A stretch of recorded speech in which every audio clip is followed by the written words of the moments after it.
안녕하세요. 안녕하세요. 만나서 반갑습니다. 여러분들과 식품위생을 같이 공부하게 될 김지연입니다.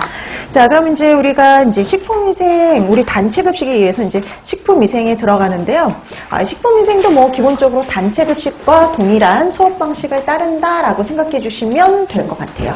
자, 우리 이제 식품위생도 이제 그 단체급식과 마찬가지로 다른 전공 과목에 비해서 조금 이제 중요도가 떨어지죠. 아무래도 뭐 이제 영양학이나 그 영양 교육이나 이런 쪽보다. 자, 그래서 이 식품위생 같은 경우는요, 8점이 나오기도 해요. 근데 요즘 최근에는 계속 6점이었어요. 그래서 6점에서 8점 사이. 그래서 이게 10%가 차지하는 비율이 안 될 때도 간혹 있다는 거죠. 원래는 10%는 나와야 되는데. 자, 그래서 이렇게 10% 정도 비율, 근데 10% 근데 안쪽인 경우도 많다. 그래서 요즘은 6점 내지 8점 정도, 이렇게 6점에서 8점이라고 하면 뭐 6점 문제가 됐든 8점 문제가 됐든 기본은 2문제 정도 출제가 된다라고 보시면 돼요. 자, 근데 이 2문제가 어디서 나오느냐? 그 4가지 영역에서 나오는데요. 여러분 이제 이 공청회 자료를 보면 4가지 영역으로 식품위생학을 나눠놨습니다. 그래서 그나마 그래도 다행이죠. 원래는 뭐 그 영양사에서 해야 될 내용은 더 많기도 하고요. 그러니까 뭐 이제 보는 곳마다 좀 다르긴 하지만 그래도 좀 줄여주긴 했죠. 근데 그 줄여준 것도 있긴 하지만 거기서 또 이제 봐야 될 것들이 꽤 있습니다.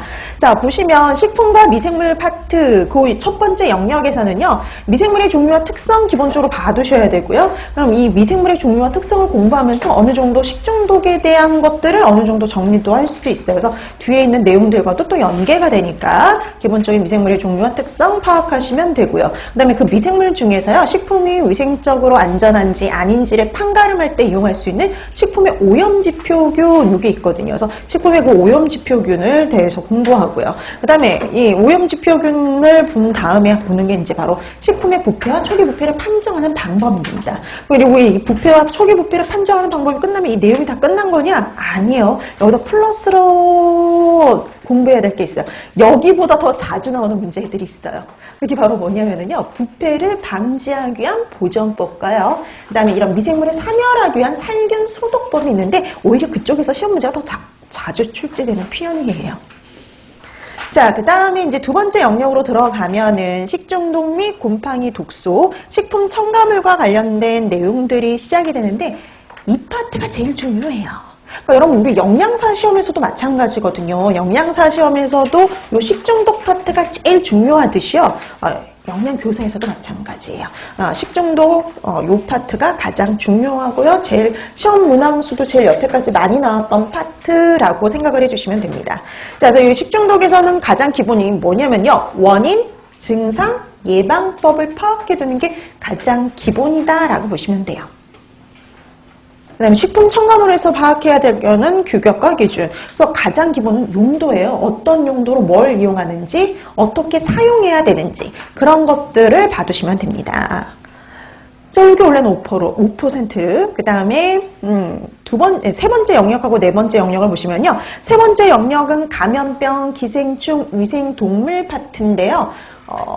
이 4가지 영역 중에 가장 중요도가 떨어지는 파트라고 얘기를 할 수가 있어요. 그래서 여기는 조금 다른 데보다 간단하게 봐두셔도 되는 파트예요. 자, 그래서 감염병, 기생충, 위생 동물 파트인데요. 그래서 경고감염병, 인축공통 감염병의 원인, 증상, 예방법, 그 다음에 기생충에 대해서도 마찬가지. 위생동물 어떤 피해와 피해를 주는지 그리고 예방법을 봐두시면 되는데요. 가장 시험 문제 안 나오는 파트라고 보시면 됩니다. 실제로도 뭐 영양사 시험이나 이런 쪽에서도 제일 중요도가 떨어지는 파트예요. 자, 그 다음에 이제 마지막이 해썹인데요. 이제 유해요소 중점관리제도 예전에 이제 이렇게 불렸어요. 그래서 예전에 공청에 있던 자료 그대로 넣어놨기 때문에 이렇게 얘기를 하지만 이건 이름이 바뀌었죠. 안전관리 인증 기준으로 이게 이름이 바뀌었어요.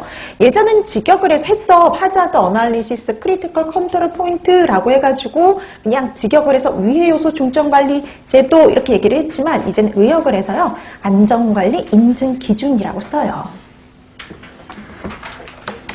자, 이 안전관리 인증 기준 해썹과 관련된 것도 되게 중요하죠. 실제적으로 학교급식에선 해썹을 빼놓고 위생을 얘기를 할 수가 없어요. 근데 요즘에는 또 이게 그 영양교사에선 시험이 좀 안 나오고 있단 말이죠. 영양사도 그렇고 어디나 해썹은 꼬박꼬박 시험 문제가 나오고 있는데 그 영양교사에서는 한동안 여기서 시험 문제가 출제가 되지를 않았어요. 그래서 이 해썹 파트는 근데 원래는 제일 중요한 식중독과 함께 가장 중요한 파트 중에 하나라고 보셔야 돼요. 해서 이 해썹과 관련해서는 7원칙, 적용 순서 12단계, 그리고 지원